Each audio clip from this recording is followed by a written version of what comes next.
Salut à tous, ici c'est Kosan, j'espère que vous allez bien. Pour cette vidéo, j'ai une question. Ouais, j'ai toujours des questions en vrai. Et si votre vie tenait qu'à un seul coup de poing, un jab, ça serait pas ouf? Et bien vous savez quoi? C'est ce que va nous démontrer le héros de notre œuvre qui ici a décidé de suivre une voie. Sa propre voie. Ouais, sa propre voie. C'est quand même stylé, je trouve, non? J'aurais bien aimé avoir ma voix, moi. Ça aurait été quoi? Voilà. Bref, générique. Ok, donc petite question.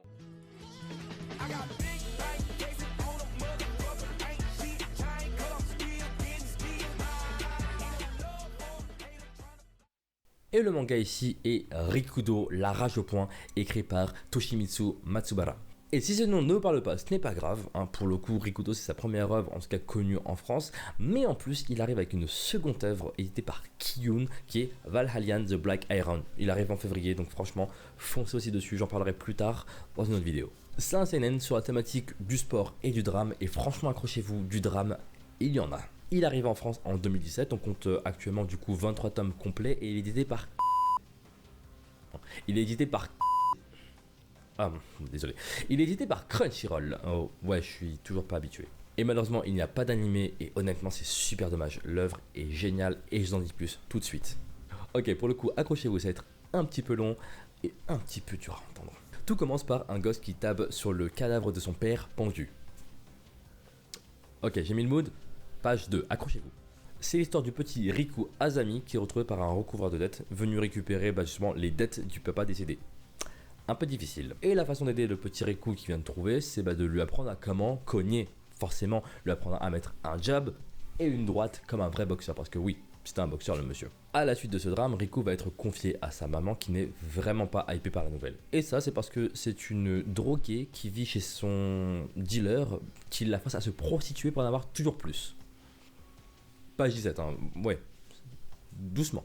Et clairement, ce dealer n'a rien de cool, c'est pas le gentil papa, hein. Il va s'en prendre à Riku physiquement. Et qu'est-ce que va faire Riku forcément? Parce que là, sa vie est en danger, il va se souvenir de ce qu'on lui a appris. Il va juste lui mettre un léger jab au menton et voilà, ça va déstabiliser un peu le dealer, mais pas assez. Clairement, il va s'énerver, il va vouloir tuer Riku, et Riku sur un sursaut, hein, il prend le premier truc qui lui tombe sous la main, un cendrier, un coup. C'est fini, le gars est séché, il est mort. Riku a officiellement tué quelqu'un. Après ce nouveau drame, Riku va être envoyé en foyer dans lequel il pourra enfin grandir et va même rejoindre une salle de boxe dans laquelle il va se forger ses propres points. Après ce nouveau drame, wow, je le dis avec tellement de joie alors que c'est horrible. Riku va être envoyé en foyer dans lequel il pourra grandir et sera même amené à rejoindre une salle de boxe dans laquelle il va apprendre et forger ses propres points. Pour l'occasion, c'est rare que je présente une œuvre déjà finie, mais je suis content parce que ça me permet d'avoir un avis complet et fixe. Ok, ici l'histoire est trash. Pas de chichi, on parle pas chinois, c'est pour un public averti. La violence, c'est pas ce qui manque. Vraiment, pour le coup, tout le début de l'œuvre est ce qui en est le plus marqué en fait. Mais pour autant, l'auteur ne s'amuse pas à balancer de la violence comme ça. Ouais, il la donne pas gratuitement. L'œuvre, l'histoire, tourne vraiment autour de Riku et de son développement, de la boxe, mais aussi de son rapport avec les autres. On a entre les mains clairement une histoire d'un personnage à qui on a tout arraché et qui va tout récupérer à la force de ses points. Et en parlant de personnages, ici le set des personnages est super intéressant. Que ce soit des enfants du foyer avec qui il va s'attacher, notamment une en particulier, ou alors son rapport avec son coach qui sera...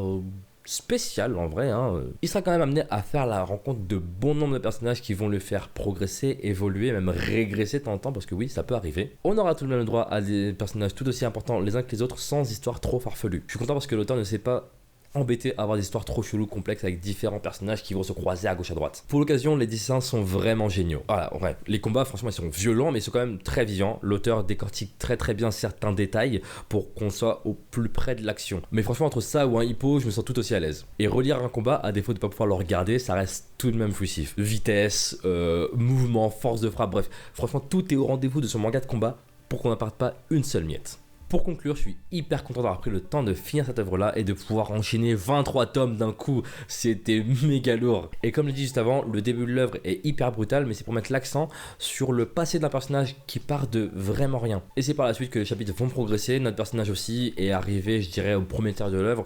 On sent que ce n'est plus juste de la violence sur papier en fait, il y a quelque chose de beaucoup plus profond. Et clairement, ce serait un manga que je recommanderais pour un public averti. Donc si franchement vous avez un peu d'expérience et de l'âge aussi, parce que franchement les thématiques sont très compliquées, très sombres, foncez, vous le regretterez pas. Et voilà, c'est tout pour cette vidéo, j'espère qu'elle vous aura plu, qu'elle vous aura donné envie de découvrir cette œuvre. Franchement les couteaux, je tenais absolument à vous en parler, et c'est très dur de vous raconter le début de l'histoire sans pour autant vous en spoiler. Donc franchement, si vous avez un petit peu de temps, une palle qui commence à régresser, mettez-y un Rikudo, franchement vous n'allez pas le regretter. J'en ai parlé à certaines personnes qui l'ont aussi lu et qui pareil l'ont adoré. Charo, si tu passes sur cette vidéo, un gros big up. Bref, surtout n'hésitez pas, un petit pouce bleu si vous avez aimé la vidéo, à vous abonner avec la petite cloche parce que la prochaine vidéo arrive dans 2 semaines comme d'habitude. Et c'est tout pour moi, c'était Seiko-san et je vous salue. Peut-être mettre à la box aussi, tiens, ouais. Je sens que j'ai... Ouais, c'est bon, je peux le faire. Allez, c'est parti.